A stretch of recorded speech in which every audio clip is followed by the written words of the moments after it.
with fans in Victoria Square, with the opening ceremony just kicking the competition off.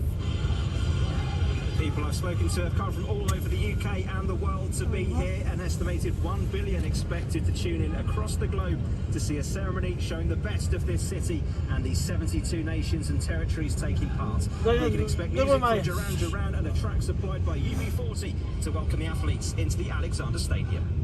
The Environment Secretary says the government will never be able to pay everyone's energy bill in its entirety. Huge profits reported by two energy firms today have been described as an insult to working people by union group the TUC. A safeguarding reviews found a woman who murdered a baby she was hoping to adopt in Barrow-in-Furness hid her issues with alcohol and anger management from the local authority.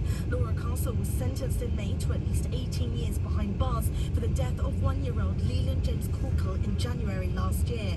John Redmond from Cumbria County Council agrees with the findings that Miss Castle deliberately misled staff. Had the adoption panel, had we known the full breadth, there's no doubt we would have been able to have considered the vulnerabilities and risks more effectively, and that's the conclusion of the report today.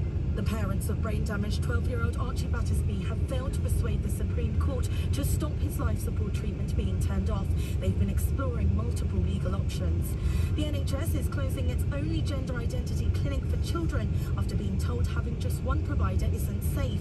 The health service says the contract at the Tavistock and Portman Foundation Trust in London is going to be replaced with a regional network.